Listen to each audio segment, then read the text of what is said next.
Waterblight, an elemental blight that softens the monster's hide. But how does it actually work? Today, we take a deeper dive into Waterblight and its effects.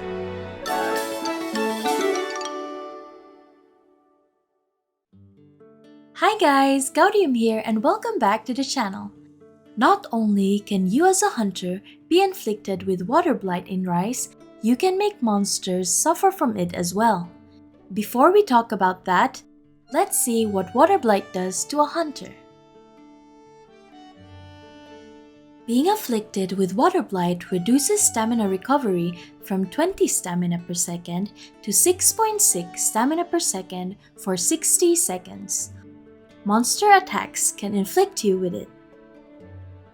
To recover, you can use a Null Berry, roll repeatedly, War Dash, wait until the effect is gone, or make use of different skills to decrease or even negate Waterblight. Rolling decreases the duration by 3 seconds per roll, and War Dash decreases it by 30 seconds per War Dash. Warfall does not reduce the duration. Blight Resistance passively shortens the duration of Waterblight by 50% on level 1, 75% on level 2, or completely negates it with Blight Resistance level 3. Quick Breath can also negate Waterblight by performing a switch skill swap, but that effect has a cooldown of 10 seconds. To shorten or negate Waterblight, you can increase your water resistance as well. At 10 to 19 water resistance, you have a chance to prevent Waterblight. If you do get Waterblighted, the duration is reduced by 75%. Having 20 or more water resistance will prevent Waterblight completely. You can also raise your elemental resistance by equipping 3 or more pieces from the same set to gain a resistance bonus towards all elements.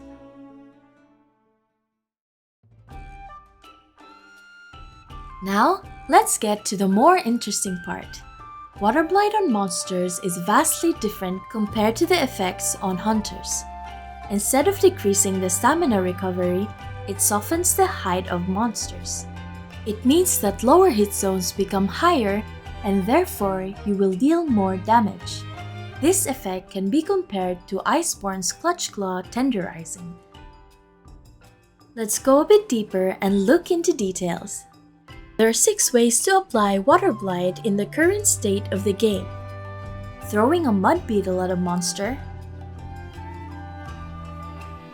slamming the monster into a water-blighted starburst bugs, using the water trap in the lava caverns, through monster attacks, with the detonation of the Palico's secret support move, Meowsing Mist. Detonating a water barrel bomb near a monster in Rampage quests. Water barrel bomb have a chance to be obtained by reviving a follower during a normal quest. The duration of how long a monster is afflicted with Waterblight depends on the monster itself. The base duration is 30 seconds, but for the water-weak monsters like Tobikadachi or Silver Rathalos, it goes up to 40 seconds. Here are all the water monsters with an extended duration currently in the game. If you use a mud beetle, Meowsing Mist with Waterblight or a water barrel bomb, those monsters flinch for a brief moment, creating a small opening. Now, let's talk about the actual effect. Like before, Waterblight softens the hide. We did a lot of testing and came up with this formula. As you can see, Waterblight directly affects the hit zone. This is not bound to a specific part of the monster, but applies to the whole body. Let's take it to the field and see some examples.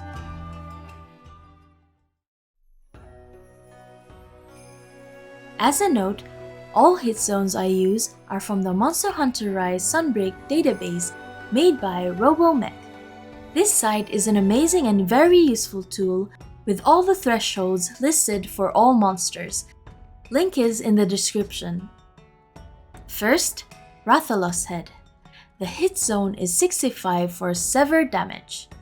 Looking at the formula, 65 is more than 60, which means that the increase of hit zone value is 3, elevating it to 68. That was easy. Next is Nargacuga's head.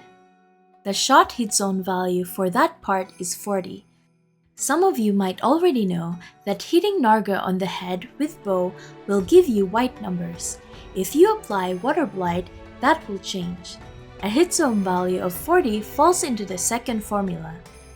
The calculation changes to 40 divided by 4 times 2.5 plus 25, which results in 50.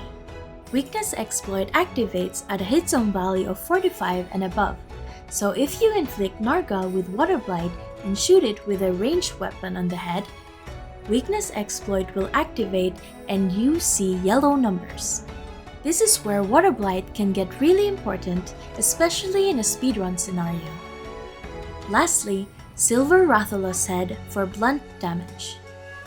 The hit zone value of that is 22. This falls into the last category. The calculation becomes 22 divided by 4 times 2.4 plus 25, resulting in 38. That's below the 45 threshold to activate Weakness exploit. But if you happen to hit it with blue sharpness or higher, you still see yellow numbers. That is because of the interaction of hit zone value and sharpness, but that topic is for a different video. In any case, Waterblight does increase the damage you deal by raising the base hit zone value. The lower the base hit zone value is, the higher the increase.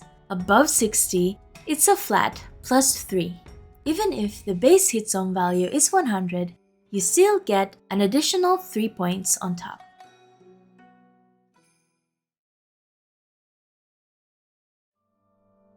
That's it. I hope you had fun watching this deep dive into the Waterblight mechanic and you learned something new. If you did, leave a like and consider subscribing for more content like this and speedruns in the future. Thanks to Gaudium for helping me once again. Check her out on Twitter for some awesome infographics, Waterblight included, and other Monster Hunter related content.